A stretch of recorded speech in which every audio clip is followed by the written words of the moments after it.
Hello guys, good evening all of you. Welcome to this session on YouTube channel Biology Teaching Center. Your educator doctor Akhileshwar Kumar.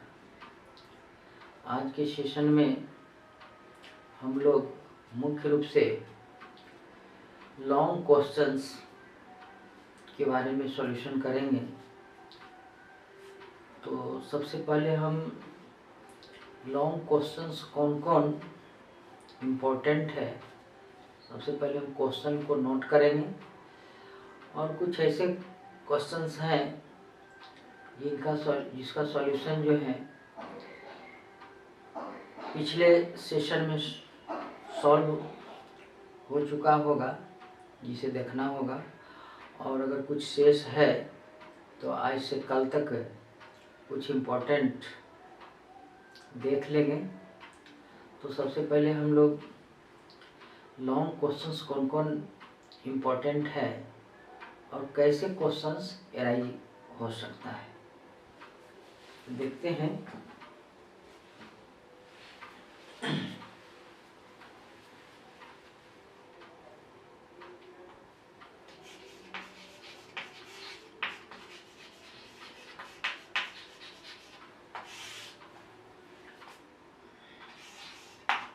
Question number 1,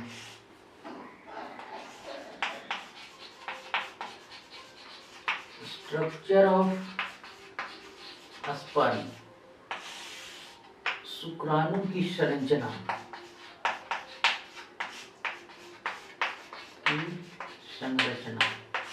को लिखे।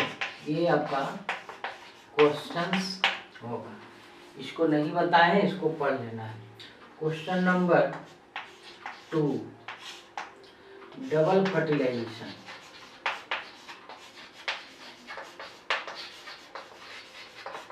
एवं उनके महत्व को लिखें। इस तरह से क्वेश्चन को लिखें। डबल फर्टिलाइजेशन क्या है और इसका क्या महत्व है। भ्रूण कोश एंडोस्पर्म क्या है, इसके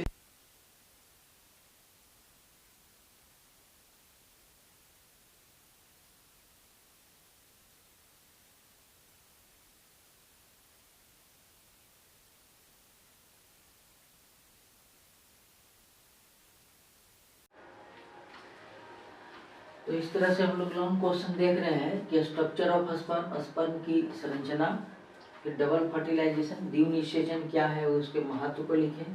क्वेश्चन 3 है भ्रूणपोष या एंडोस्पर्म क्या है, इसके डिफरेंट टाइप्स। इसके बाद है एक संकर संकरण, एक संकर संकरण को समझावें।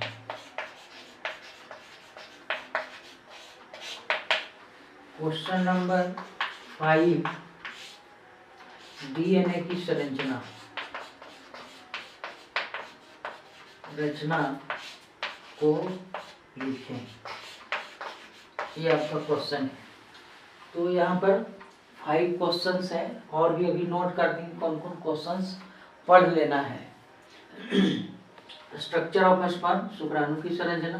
सेकंड, डबल फर्टिलाइजेशन, द्विनिषेचन एवं उसके महत्व।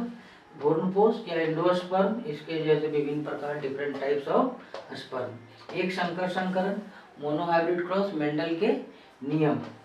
डीएनए की संरचना, ये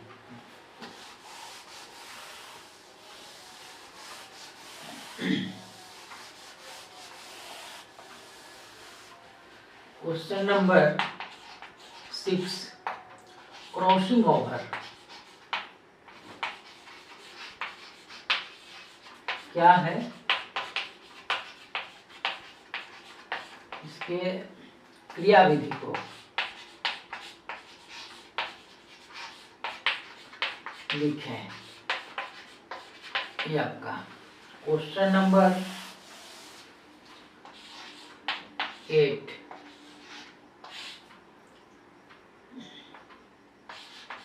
DNA finger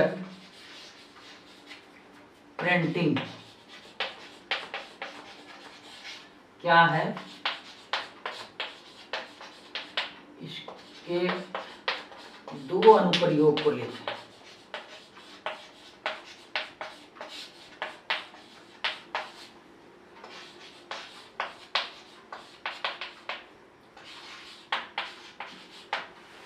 DNA finger print, उंगली छाप, डीएनए उंगली छाप क्या है, इसके दो अनुप्रयोग को लिखें।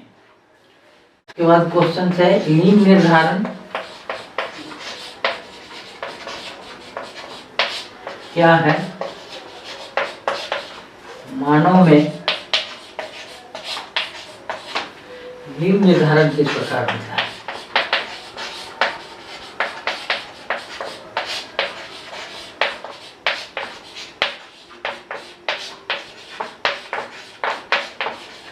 क्वेश्चन नंबर 10, लैमार्कवाद या लैमार्किज्म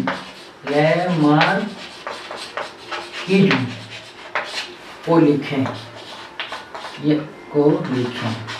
यानी इसके सिद्धांत, लैमार्क के सिद्धांत को लिखें। ये क्वेश्चन हुआ। क्रॉसिंग ओवर क्या है, इसके क्रियाविधि।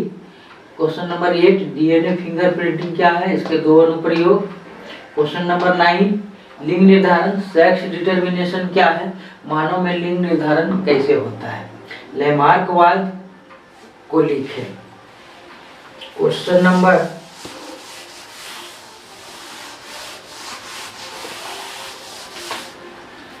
11, क्वेश्चन नंबर 11, इकोसिस्टम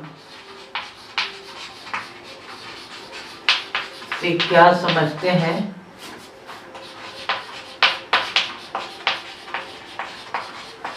समझते हो, इसके घटकों को लिखें, घटकों को लिखें।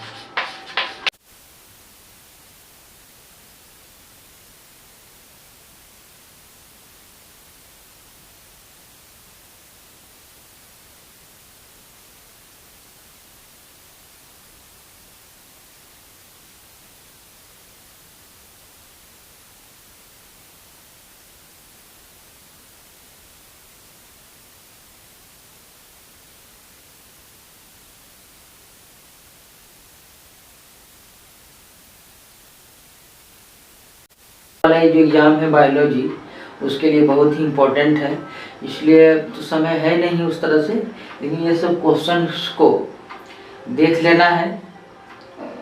ये सब क्वेश्चंस इम्पोर्टेंट है। क्वेश्चन पूछने का तरीका कुछ भी हो सकता है, लेकिन मेन टॉपिक्स इसी तरह से होंगे।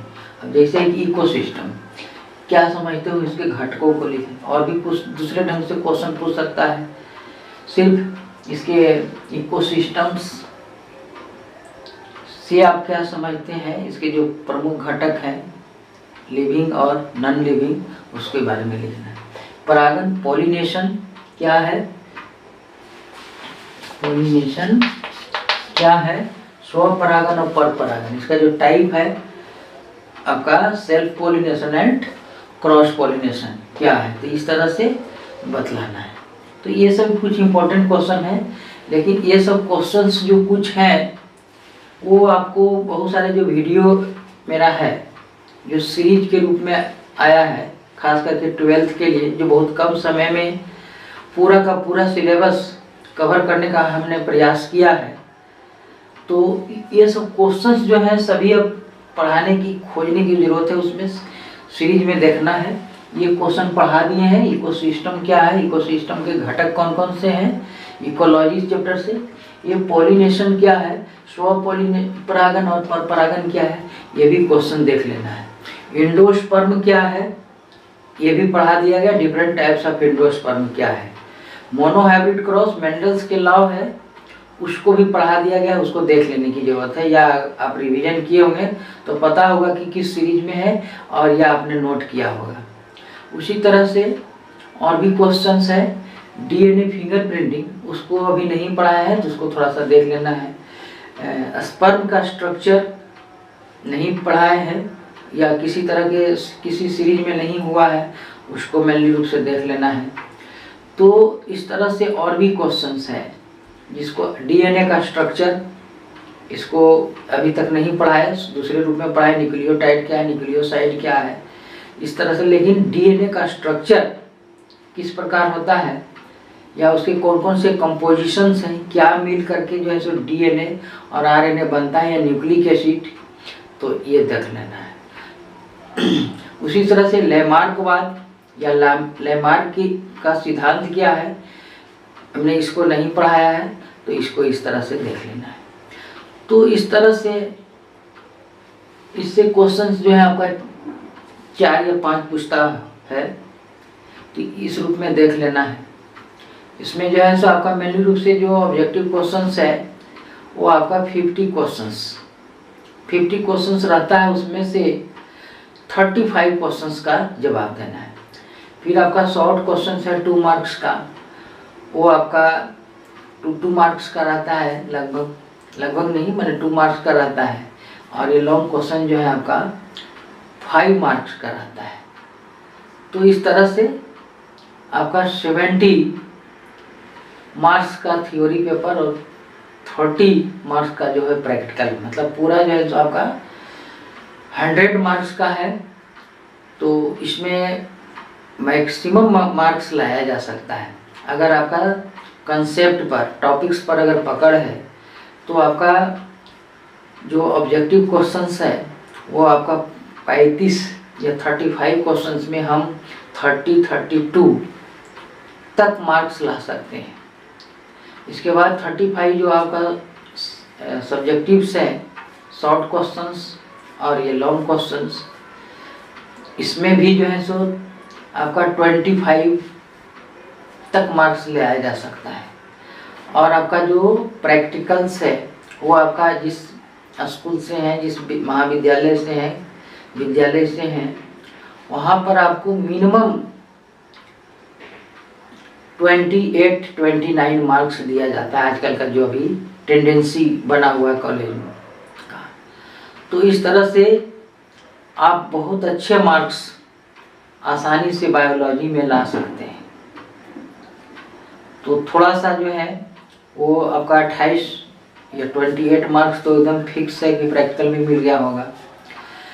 अगर 35 में अगर 25 भी मार्क्स ले आते हैं तो 28 और 25 माने आपका 43 मार्क्स। और फिर अगर इसमें 25 भी ले आते हैं तो आपका आसानी से 70 प्लस जो है आपका मार्क्स आ सकता है। माने जो बिल्कुल थोड़ा सा ध्यान दिया पढ़ने, और जो अच्छे हैं, जो पूरे सिलेबस को कवर किया है, वो आपको 85 to 90 मार्क्स आसानी से आ सकता है, जो एक बहुत बड़ा अच्छा मार्क्स हो सकता है। तो ज़्यादा अभी समय नहीं है, लेकिन इसमें से कुछ ये सब जो क्वेश्चंस हैं हमने याद दिला दिया है, उसको आपको सीरीज में देखना है, या अगर आप सीरीज में नहीं भी देख सकते तो और कहीं से भी इसको रिवीजन कर लेना है। और कुछ क्वेश्चंस अभी हम देखते हैं।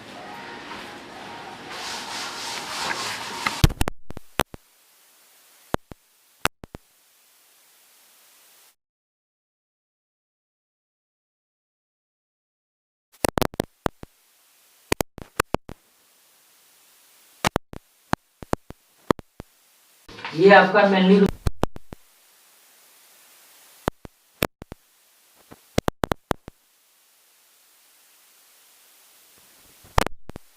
टेस्ट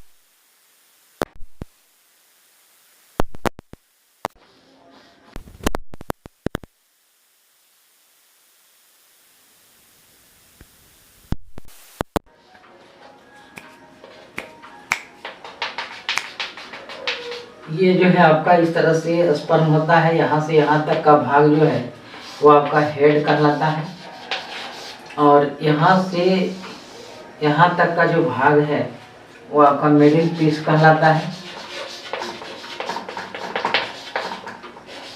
और ये नीचे वाला भाग जो है टेल कहलाता है। तो मेनली रूप से स्पर्म के जो है आपका 3 पार्ट्स हैं।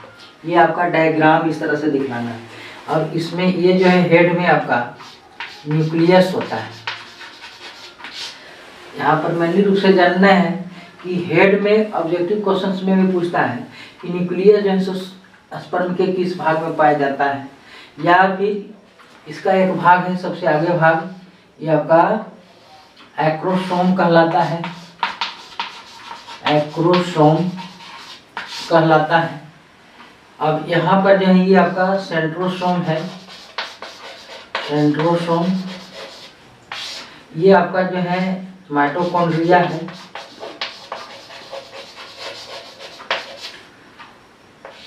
ये इसके बीच से एक इस तरह के लाइन है, इसको एक्सिल फिलामेंट बोलते हैं, और ये जो है आपका tail, end of the tail कहलाता है। यही आपका मेनली रूप से याद रखना स्ट्रक्चर ऑफ स्पर्म कि इसमें एक हेड होता है। हेड में जो है आपका एक न्यूक्लियस होता है। इसका अगला भाग जो है आपका पॉइंटेड होता है, क्योंकि जो आपका एक्रोसोम कहलाता है। एक्रोसोम जो है modified form of Golgi body. ये 1 नंबर में ऑब्जेक्टिव क्वेश्चंस में पूछता है कि एक्रोसोम किसका मॉडिफिकेशन है। तो गोल्जी बॉडी माइटोकॉन्ड्रिया देख रहे हैं, न्यूक्लियस है, सेंट्रोसोम है। ये एक एनिमल सेल है, और एनिमल सेल में बहुत सारे सेल ऑर्गेनोइड्स होते हैं, mitochondria, Golgi body, endoplasmic reticulum, तो ये सब इसमें है। तो स्पर्म भी क्या है, एक आपका हेप्लोइड सेल है, क्योंकि यह स्पर्म क्या है, गैमीट, और गैमीट जनरली जानते हैं कि हेप्लोइड होते हैं। Haploid means number of chromosomes आपका हाफ होते हैं। जैसे ह्यूमन बॉडी में जो है सेल में जनरली जो है सो कितने क्रोमोसोम्स होते हैं, तो 46 क्रोमोसोम्स होते हैं, 46 क्रोमोसोम्स होते हैं। तो इसके स्पर्म में जो है सो कितने क्रोमोसोम्स होंगे,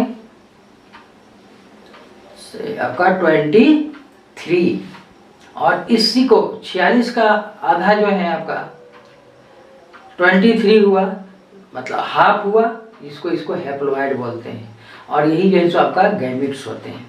और उसी तरह से फीमेल में जो ओवम होता है, ओवा जो है उसमें भी नंबर ऑफ क्रोमोसोम्स 23 होता है। दोनों फ्यूजन होते हैं, इस क्रिया को फर्टिलाइजेशन कहते हैं, और फ्यूज्ड होकर के एक डिप्लॉइड स्ट्रक्चर का निर्माण करता है या होता है, जिसे जायगोट बोलते हैं। तो ये भी क्वेश्चन से राइज होता है, जायगोट क्या है, डिप्लॉइड कंडीशन है। स्पर्म क्या है, हेप्लोइड कंडीशन है। ओवम क्या है, हेप्लोइड कंडीशन है। और जायगोट जो यूनिसेलुलर है, एक कोशिकीय है, वो फर्टिलाइजेशन के बाद उसमें आपका डिविजन्स होते हैं, और जायगोट का डिफरेंट फॉर्म्स आगे जो है सो डेवलप होते हैं, और वो फिर एक चाइल्ड में, फीटस में डेवलप कर जाता है, एम्ब्रियो में जो है सो आपका डेवलप्ड हो जाता है। तो ये सब जानकारी जानना चाहिए। तो आपका ये हेड में जो है सो एक्रोसोम होते हैं। एक्रोसोम अभी बताया कि गोल्जी बॉडी का मॉडिफाइड फॉर्म होता है।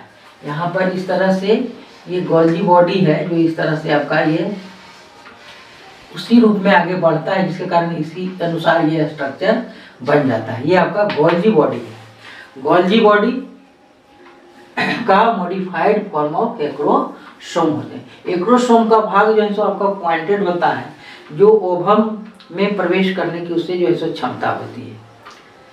तो इसका एग्रोजोमल रिएक्शन होता है, जो आपका डिटेल में पढ़ना है। यहाँ पर जो क्वेश्चन पूछता है आपका 12th लेवल में, वो कि इसका स्ट्रक्चर क्या है। आप इस तरह से स्ट्रक्चर बनाइए। इसके 3 पार्ट्स होते हैं, हेड, मिडिल पीस और टेल। और हेड में जो है आपका एक्रोसोम होता है, न्यूक्लियस होता है, उसके यहाँ पर जो है फिर मिडिल है, मिडिल पार्ट में आपका सेंट्रोसोम, माइटोकॉन्ड्रिया।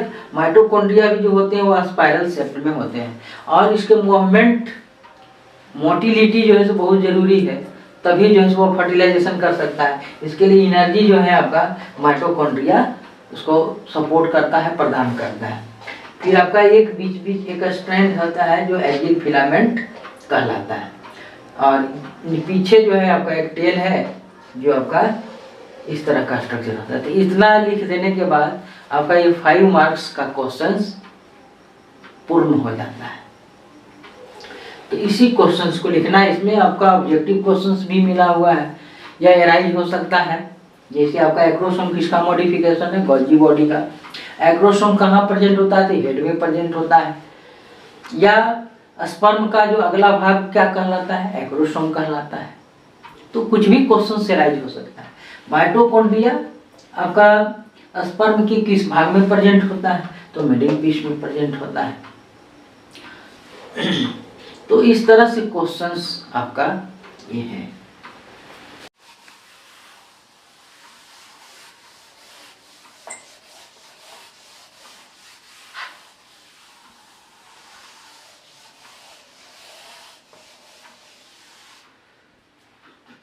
दूसरा क्वेश्चन हम जहाँ जो मेन है या जो नहीं टच किए हैं उसको हम देख रहे हैं।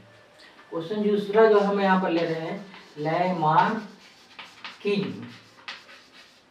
लैमार्कवाद, लैमार्कवाद माने क्या है, इस पर यह संक्षिप्त टिप्पणी लिखें। तो लैमार्क जो है आपका जीवों में जो विकास हुआ है उसके संबंध में जो है जॉन बैप्टिस्ट लैमार्क एक साइंटिस्ट थे जिन्होंने अपना कि जीवों में विकास हुआ है जो आपका सरलतम to simplest to complex animal का विकास हुआ है, इसके संबंध में लैमार्क साइंटिस्ट ने अपना कुछ थ्योरी दिया है और उस थ्योरी का सपोर्ट जो है कुछ एग्जाम्पल्स देकर बतला है। तो वही आपका लैमार्कवाद कहलाता है। उन्होंने जो तथ्य रखा, उन्होंने जो थ्योरी को दिया, वही आपका लैमार्किज्म या लैमार्कवाद कहलाता है। मतलब लैमार्क ने ऑर्गेनिक इवोल्यूशन, कार्बनिक विकास के लिए जो अपना तथ्य प्रस्तुत किया वो आपका लैमार्कवाद कहलाता है। तो वो तथ्य क्या है या थ्योरी क्या है, सिद्धांत क्या है? बड़े होने की प्रवृत्ति। पहला थ्योरी उन्होंने बतलाया कि कोई भी जीव जो है उसमें जो है सो बड़ा होने की प्रवृत्ति होती है, धीरे धीरे वो बड़ा होते जाता है और वही जो है सो धीरे धीरे जनरेशन टू जनरेशन वह उस तरह के एनिमल्स जो है आपका डेवलप करते रहते हैं। तो वही है पहले कि बड़ा होने की प्रवृत्ति। दूसरा है वातावरण का प्रभाव, वातावरण का प्रभाव। तो वातावरण, जीव जो है जिस इन्वायरमेंट में रहते हैं उसका जो है उस पर वातावरण का प्रभाव पड़ता है और वह उस प्रभाव के कारण जो है उसके जो है मॉर्फोलॉजिकल स्ट्रक्चर में जो है सो परिवर्तन होता है और वह परिवर्तन धीरे धीरे जो है आपका एक पीढ़ी से दूसरी पीढ़ी में उसी रूप में चलता जाता है। तो वातावरण का प्रभाव, जैसे पौधे, पौधे पर जो है वातावरण का प्रत्यक्ष प्रभाव पड़ता है। अगर सनलाइट अधिक है जिस एरिया में तो वहाँ पर दूसरे तरह के प्लांट्स मिलते हैं। वहाँ अगर नमी का अभाव है या रेगिस्तानी एरिया है तो वहाँ दूसरे तरह के पौधे ग्रो करते हैं। वाटर जहाँ जमा है वहाँ पर जो है सो दूसरे तरह के पौधे डेवलप करते हैं और उसमें जो है सो मॉर्फोलॉजिकल एंड एनाटॉमिकल चेंज हो जाता है। किस कारण? इन्वायरमेंट के कारण। जो जलीय पौधे हैं उसका स्ट्रक्चर मॉर्फोलॉजिकल और एनाटॉमिकल आपका मेसोफिटिक एंड जेरोफिटिक प्लांट से भिन्न होता है। यह तीनों का जो है मॉर्फोलॉजिकल एंड एनाटॉमिकल स्ट्रक्चर भिन्न। तो प्लांट पर जो है इन्वायरमेंट का जो है सो प्रभाव बहुत स्पष्ट रूप से पड़ता है, डायरेक्ट रूप से पड़ता है, लेकिन जंतुओं में थोड़ा सा इनडायरेक्ट रूप में पड़ता है। तो वही आपका दूसरा थ्योरी है वातावरण का प्रभाव। ये अंगों के उपयोग एवं अनुपयोग,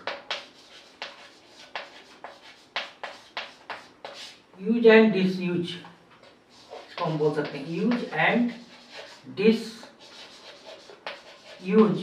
ऑफ ऑर्गन्स।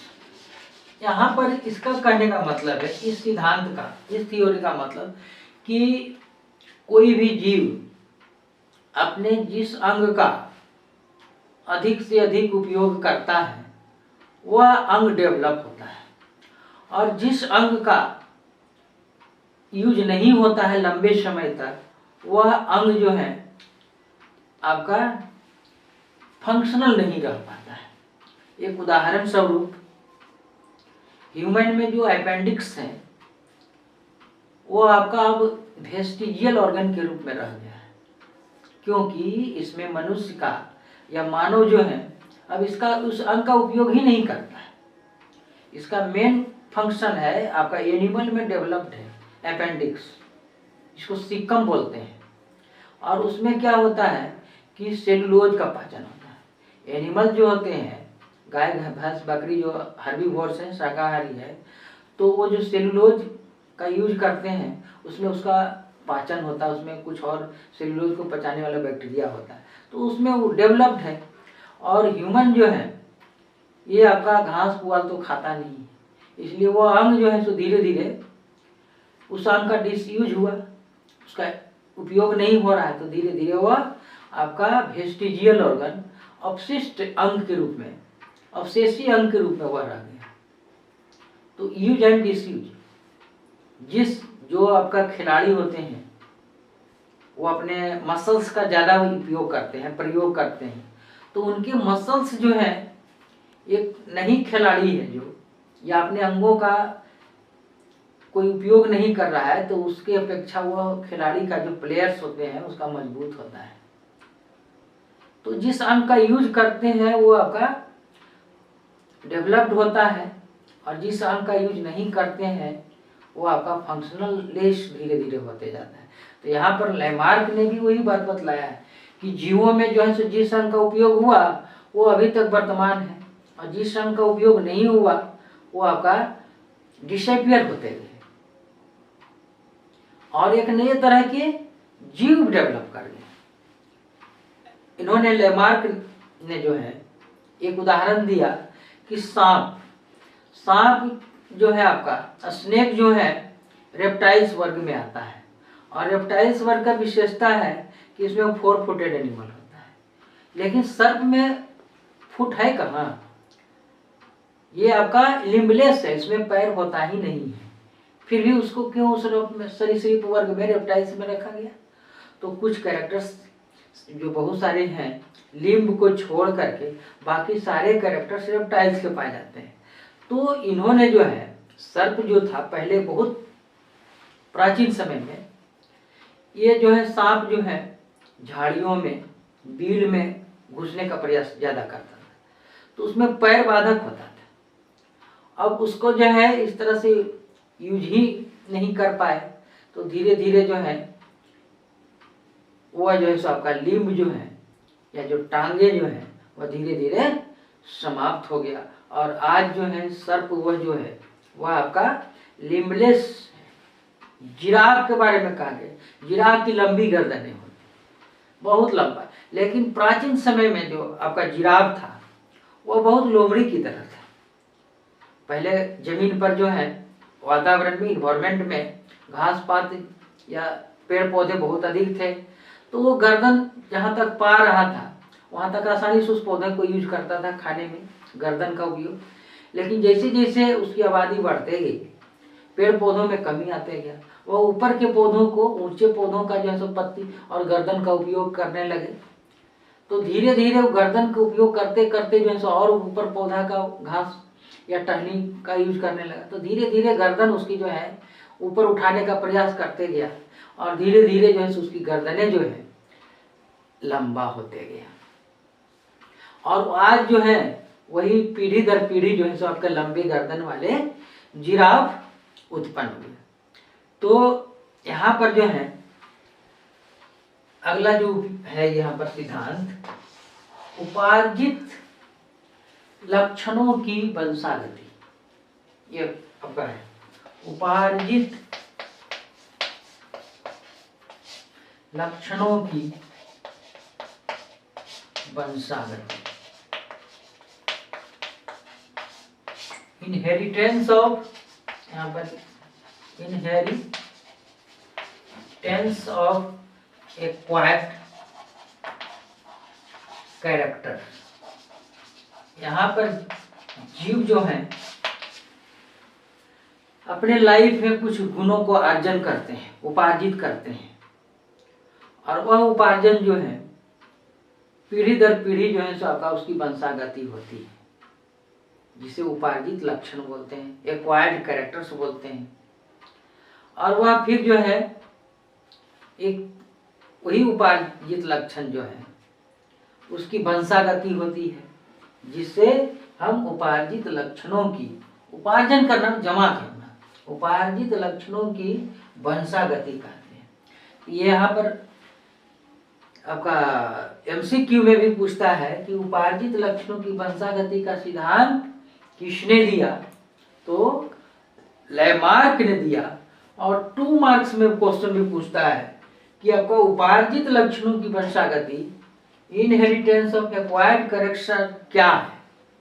यहाँ पर आपका यही बोलना है कि लेमार्क ने जो है ऑर्गेनिक इवोल्यूशन के संबंध में अपना जो सिद्धांत दिया, उसमें से एक थ्योरी जो है उपार्जित लक्षणों की वंशागति है। इसमें कहता है कोई भी जीव जो है अपने लाइफ में कुछ गुणों का उपार्जन करता है, और वह गुण जो है आपका पीढ़ी दर पीढ़ी या उसकी जो है इनहेरिटेंस होता है, वंशागति होती है, जिसे हम उपार्जित लक्षणों की वंशागति कहते हैं। तो मेन टॉपिक्स पढ़ने के बाद जैसे क्वेश्चन पूछे वो आपका एमसीक्यू वहीं से राइज होता है, 2 मार्क्स सब्जेक्टिव क्वेश्चन भी वहीं से राइज होता है, और कुछ 2-4 लाइन विशेष या कुछ पॉइंट्स देने के बाद वह आपका लॉन्ग क्वेश्चन 5 मार्क्स का हो जाता है।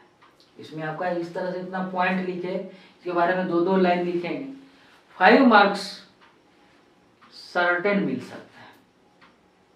तो इस तरह से ये आपका हुआ लेमार्किज्म। तो इसी तरह से और भी जो क्वेश्चंस हैं, डीएनए फिंगरप्रिंटिंग, इसको निश्चित रूप से पढ़ लेना है। डीएनए फिंगरप्रिंटिंग है क्या कि इसके right to applications of DNA fingerprinting, इसके अनुप्रयोग क्या है, डीएनए का क्या महत्व है, उसमें सीधे जानते हैं कि आपका इसमें मातृत्व और पितृत्व की जांच होती है। कोई बच्चा जो है का real true father, biological father कौन है, तो डीएनए से ही जांच से पता चलता है। दूसरा है क्रिमिनल केस में, रेप केस है, मर्डर केस है, उसमें डीएनए की जांच होती है। अभी आप लोग न्यूज सुने आफ्ताब और शारदा मर्डर, उसमें जो है सो डीएनए उसका जो है और ये उनके फादर का जो है सो डीएनए से मिलान किया गया, तब पता चला कि वो सही में श्रद्धा की मर्डर हुई। तो वही आपका डीएनए फिंगरप्रिंटिंग, अभी तो डिटेल में नहीं, लेकिन ये न्यूज बहुत ही चर्चित था, जो बहुत ही मुश्किल से 1.5-2 महीने या 1 महीने का बात है, जो बहुत चर्चा में था। तो वही आपका डीएनए है क्या, डीएनए फिंगरप्रिंटिंग क्या होता है, उसमें कुछ ऐसे स्ट्रक्चर्स होते हैं हर एक व्यक्ति का, जो VNTR का था, variable number of tandem repeats, जो उसका एक जेल इलेक्ट्रोफोरेसिस प्रोसेस होता है, उस पर उस डीएनए का जो है सो आपका बैंड प्राप्त किया जाता है। तो जो फादर का जिस तरह से बैंड है वो उसी तरह से उसके चाइल्ड में होते हैं। तो इससे पता चल जाता है कि वह चाइल्ड जो है सो इसी फादर का है या उसी व्यक्ति का है। तो वही डीएनए होता है, उसको थोड़ा सा पढ़ लेना है, अगर टाइम मिला तो कल इसको देखेंगे। तो इस तरह से ये मेन क्वेश्चन, क्रॉसिंग ओवर क्या है ये बतलाए, क्रॉसिंग ओवर भी हम पढ़ा चुके हैं, उसमें आप देख सकते हैं एक है। और डीएनए स्ट्रक्चर, इसको थोड़ा सा नहीं बताए हैं अभी, इसको अगर रिवीजन करना है तो देख लीजिएगा। तो मैक्सिमम क्वेश्चन जो है सो पढ़ाया हुआ है, और जो क्वेश्चन आज 2 क्वेश्चन हमने देख लिया है, 1-2 क्वेश्चन और अगर तो हम कल देखेंगे। ये आपका ये 4 या फरवरी को इसका जो है एग्ज़ाम है। तो अब मात्र जो है कल भर आपका रिवीजन है। कल एग्ज़ाम के बाद इस तरह से नहीं, आपका कल 2 तारीख है, 2 दिन अभी और समय है, 2, 3, इसके बाद 4 तारीख है। तो अभी टाइम है 2 दिन। इसमें इम्पोर्टेंट जो भी है क्वेश्चंस हम कल देख लेंगे, जो भी छूटा हुआ है। तो आज का सेशन हम यहीं पर समाप्त करते हैं। और अगर ये वीडियो आपके लिए अगर उपयोगी है तो वीडियो को लाइक करें और अपने फ्रेंड्स एंड क्लासमेट्स के बीच शेयर करें। और सबसे इम्पोर्टेंट बात है, इस चैनल को आप सब्सक्राइब करें, जिससे हम अधिक से अधिक इस तरह का सेशन और आगे आने वाले जो परीक्षार्थी हैं उसके लिए भी हम लाते रहें, और आपके जो हैं सो भाई और बहन जो भी हैं वो आपका लाभान्वित होते रहें। Thank you, good night.